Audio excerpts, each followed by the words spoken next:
नमस्कार, बहुत स्वागत है आप सभी का। मैं हूं आपके साथ चेतन पाठक और आप देख रहे हैं एनएमएफ न्यूज। भारत का मोस्ट वांटेड आतंकी मक्की अब इस दुनिया में नहीं रहा। उसको दिल का दौरा पड़ा है और उसने लाहौर में अपनी आखिरी सांस ली और अब वो जाननुम चला गया है। मेरे साथ पंकज प्रसून साहब हैं, वरिष्ठ पत्रकार हैं। सर, बहुत स्वागत है आपका। मुंबई हमले का ये मास्टरमाइंड था और अब एक एक कर इनका सफाया हो रहा है।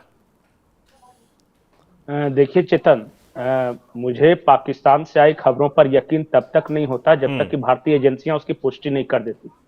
इसी मक्की के बारे में साल भर पहले भी एक अफवाह उड़ाई गई थी कि गायब हो गया है, लापता हो गया है और अज्ञात लोगों ने इसका अपहरण कर लिया है। वो जमाना था जब लगातार पाकिस्तान से अज्ञात बंदूकधारियों द्वारा भारत के दुश्मनों के सफाई की खबर आ रही थी और उस वक्त भी कहा गया था कि पता नहीं ये कहां है।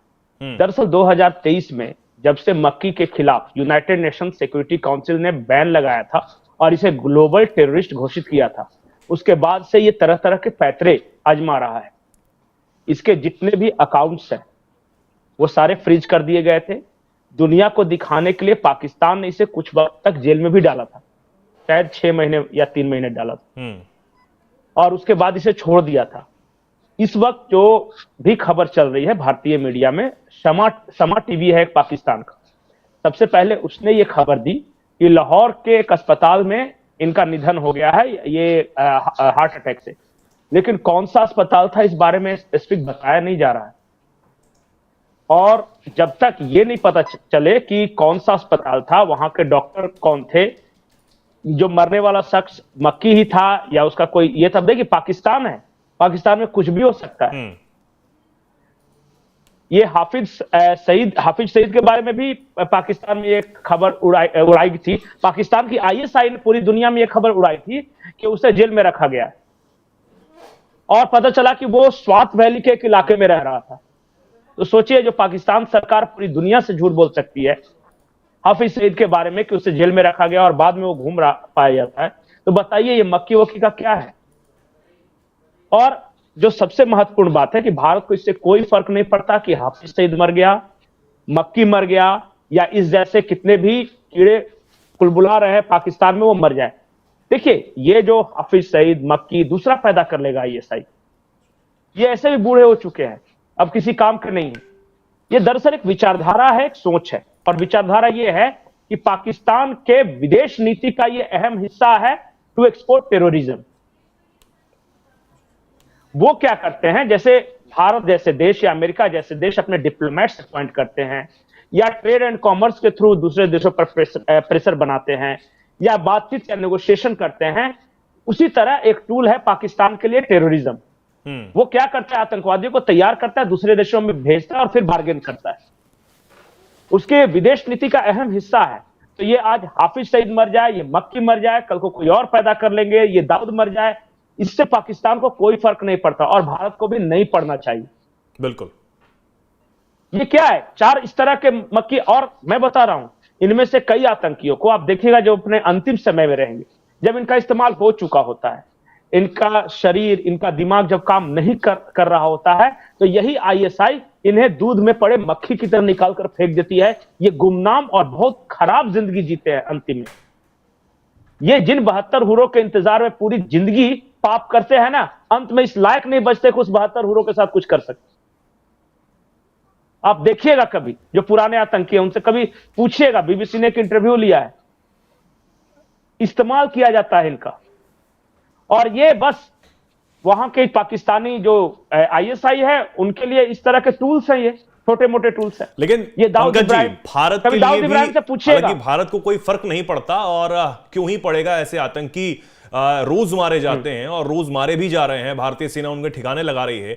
लेकिन क्योंकि ये कई हमलों का मास्टरमाइंड रहा है और जिस हाफिज सईद से इसकी नजदीकियां हैं या उसका बेहद करीबी है, वो भी भारत की लिस्ट में, हिट लिस्ट में है, तो अब इसका इस तरीके, हालांकि आप बिल्कुल सही कह रहे हैं कि पाकिस्तानी मीडिया के ऊपर भरोसा नहीं किया जा सकता है या फिर जो भी वहां से खबरें आ रही हैं उन पर सीधे तौर पर भरोसा नहीं किया जा सकता है, लेकिन फिर भी जो खबरें आ रही हैं अगर हम देखें तो इतना बड़ा मोस्ट वांटेड होने के बावजूद जिस तरीके से भारतीय एजेंसियां, आप जो भी कहेंगी आगे जो भी सामने आएगा वो एक अलग बात है, लेकिन फिर भी भारत के लिहाज से इसे कैसे देखा जाना चाहिए?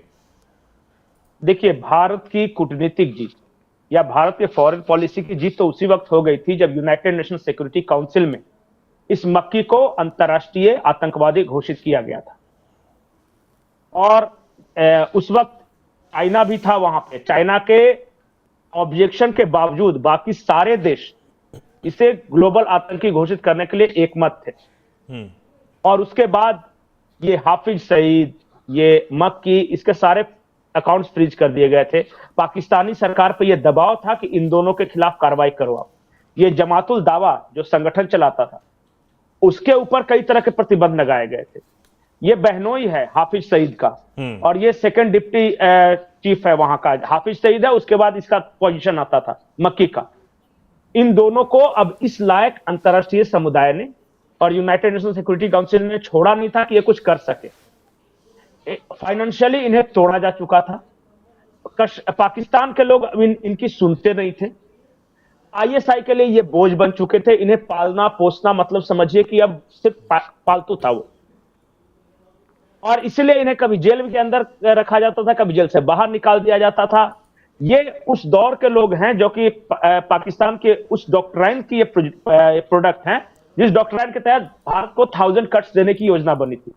अब पाकिस्तान भी शायद उस डॉक्ट्राइन से अजीज आ चुका है, और अब इस तरह के लोगों का इस्तेमाल शायद अब पाकिस्तान के जो मेन स्ट्रीम जो पॉलिसी मेकर्स है वो नहीं करते।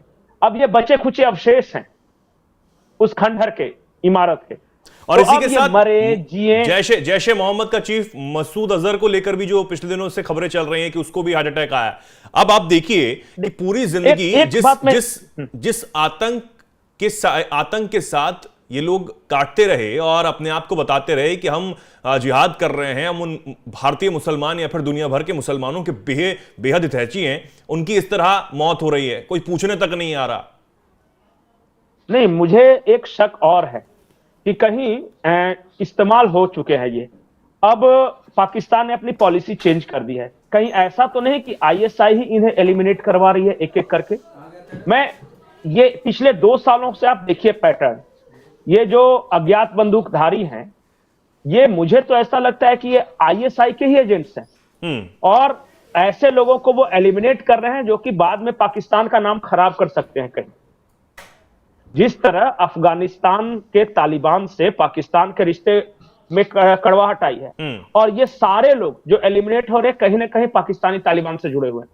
ये सब मुजाहिद का ट्रेनिंग लेकर अपनी जवानी में आए थे। भावनात्मक लगाव है ये। तो पाकिस्तान की आईएसआई वो लिंक तोड़ना चाहती है जो कि अफगान तालिबान और पाकिस्तान तालिबान के बीच हो। तो उन सारे लोगों को धीरे धीरे करके एलिमिनेट कर रही है। कश्मीर इनका पार्ट टाइम प्रोजेक्ट है। इनका मेन प्रोजेक्ट था रशिया को भगाना अफगानिस्तान से, और उसी के लिए इनकी ट्रेनिंग हुई थी। वो तो जब वहां पे अमेरिकन फौजें आई, बाद में तालिबान का शासन हुआ, तो इनका करे क्या? तो इनको कश्मीर की ओर डाइवर्ट किया गया 90s में। नरसिम्हा राव की सरकार के बाद इन लोगों को डाइवर्ट किया गया है कश्मीर में। उस वक्त ये सब 40, 45, 50 के हो चुके थे, लेकिन जवानी में जिनके लिए ट्रेनिंग हुई थी वो तो तालिबान के लिए ट्रेनिंग हुई थी। इन सारे लोगों को देखिएगा, ये बात सच्चाई है कि कहीं ना कहीं आईएसआई इन्हें एक एक करके एलिमिनेट करा रहा है, जितने इस तरह के लोग। और सिर्फ कश्मीर से जुड़े हुए लोग आतंकी ही नहीं एलिमिनेट किए जा रहे हैं, अफगान से जुड़े हुए सारे आतंकियों को धीरे धीरे एलिमिनेट किया जा रहा है। आप पाकिस्तान की मीडिया में कभी चर्चा देख लीजिएगा, 127 इस तरह के आतंकियों को जो कि अफगानिस्तान या कश्मीर से जुड़े हो, उनको एलिमिनेट किया गया है। बताइए कैसी आपकी गुप्तचर संस्था है कि इतने लोगों को मार दे रहा है कोई आके अज्ञात बंदूकधारी, और आप एक केस में कंक्लूजन तक नहीं पहुंच रहे हैं। आप नहीं पहुंच पा रहे, इसका मतलब है कि आप ही ये काम करवा रहे हैं। ये हाफिज सईद को मरवा रहे हैं। मौलाना मसूद अजहर के बारे में भी यही खबर है कि हो सकता है कि उसे एलिमिनेट कर दिया गया हो। यानी कि बिल्कुल नए दौर के आतंकियों को किसी अलग मकसद के लिए तैयार किया जा रहा है। बिल्कुल। और जिस तरीके से पुरानों को ठिकाने लगाया जा रहा है, जिस तरीके से पुरानों को ठिकाने लगाया जा रहा है, उसमें भी एक ये देखने को मिलता है कि बिल्कुल बौखलाहट है, हड़बड़ाहट है कि अब कुछ समझ नहीं आ रहा कि क्या करें। और जो तमाम एजेंसियां हैं, चाहे वो भारतीय एजेंसियां हो या फिर तमाम और भी एजेंसियां हो, वो इनको ठिकाने लगाने की कोशिश कर रही हैं, और हर सूरत में ठिकाने लगाए जाएंगे, ये इन्हें समझ आ गया है। तो वो जो बौखलाहट, हड़बड़ाहट सामने आ रही है, उसका नतीजा ये सब है।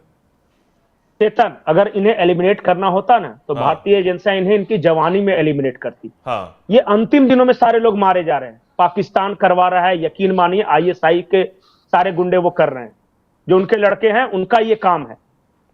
वो जाके ये चर्चा सिर्फ हम नहीं कर रहे हैं, पाकिस्तान के अंदर भी इस बात की चर्चा है, जो वहां के इस तरह इस्लामिक संस्थाएं हैं वहां चर्चा है कि आईएसआई ने हमें दूध में पड़ी मक्खी की तरह निकालकर फेंक दिया है। ये सारे अपने जीवन के अंतिम समय में है, इनका मकसद पूरा हो चुका है, इनको क्यों पालेगा? इतनी सिक्योरिटी का खर्चा है, ये खाते वो जानवर की और तरह है। इतना समय लग गया वैश्विक आतंकवादी इसको घोषित होने में। 2023 पिछले ही साल ये आतंकवादी घोषित हुआ, जबकि 2000 में जो लाल किले पर हमला हुआ उसका ये मास्टरमाइंड था, इसका हाथ था। मुंबई हमले में ये मास्टरमाइंड था। कई और जो हमले रहे हैं उसमें इसका सीधे तौर पर हाथ रहा, लेकिन 2023 में जाके इसको आतंकवादी घोषित किया गया। जनरल कयानी तक इन लोग सारे सेफ थे, जनरल कयानी तक, इन्हें राहिल शरीफ कयानी तक ये थे। उसके बाद जो आए हैं, जो अभी जो साहब, क्या नाम उनका मैं भूल रहा हूं, जो थल सेनाध्यक्ष है, उनके कार्यकाल में ये सारा प्रोजेक्ट शुरू हुआ है एलिमिनेट करने का। आप देखिएगा सारा एलिमिनेशन हुआ है इधर के 2 सालों में हुआ है जी। और ये हो ना हो, जरूर पाकिस्तान के आईएसआई का ही काम है इन्हें एलिमिनेट करना। देखिएगा ये खबर आज न कल आएगी ही आएगी। बिल्कुल। और अब जिस तरीके से ये, चाहे वो ठिकाने लगाए जाने वाली बात हो या फिर खुद ही ठिकाने लग रहे हो बुढ़ापे के उसमें, ये तो एक अलग बात है, लेकिन फिर भी ये भारत का मोस्ट वांटेड आतंकी, जिसके ऊपर कई लोगों को, कई निर्दोष लोगों की जान लेने का जो सीधे तौर पर ये दोषी है, और अब ये जहन्नुम पहुंचा हुआ है, ये खबर सामने लगातार आ रही है। अब्दुल रहमान मक्की, जो कि भारत का मोस्ट वांटेड, कई और देशों में, और क्योंकि इसे ग्लोबल आतंकवादी भी पिछले ही साल घोषित किया गया, तो आप समझिए कि इसका जहन्नुम जाना कितना जरूरी भी था। और अब जो खबर सामने आ रही है, हालांकि अभी भी जिस तरीके से पंकज जी बता रहे हैं कि बिल्कुल क्लेरिफाई होना भी बहुत जरूरी हो जाता है। जब तक एजेंसियां जो हैं बिल्कुल क्लेरिफाई इस पर नहीं कर देती हैं, कंफर्म इसे नहीं कर देती हैं, तब तक तो इंतजार करना ही होगा। लेकिन फिर भी जो खबरें आ रही हैं, चाहे पाकिस्तानी मीडिया के हवाले से खबरें आ रही हैं और फिर जो उसके बाद भारतीय मीडिया जो खबर दिखा रहा है उसके हवाले से, तो अब ये इस दुनिया में नहीं रहा। जी, कुछ कह रहे हैं? एक महत्वपूर्ण बात नहीं, एक महत्वपूर्ण बात मैं बोल रहा हूं। अभी जो टीटीपी और अफगान तालिबान एक तरफ और पाकिस्तान फौज दूसरी तरफ, ये जंग के आसार बन रहे हैं ना, उसमें इस तरह के जो लोग हैं ना पाकिस्तान के अंदर मौजूद, इनकी सहानुभूति तालिबान की तरफ है, और इसलिए भी ये पाकिस्तान आर्मी इन्हें पसंद नहीं कर रही। पूरा वहां जंग जो है पाकिस्तान के ईस्टर्न बॉर्डर से हटकर, यानी भारत की तरफ से हटकर, वो अफगानिस्तान बॉर्डर की ओर चला गया है। और पूरे पाकिस्तान में चर्चा भी है अफगान तालिबान बनाम पाक फौज, और ये सब ये अफगान तालिबान के सपोर्टर हैं, इसलिए भी शायद इन्हें एलिमिनेट किया जा रहा हो एक एक करके। बिल्कुल।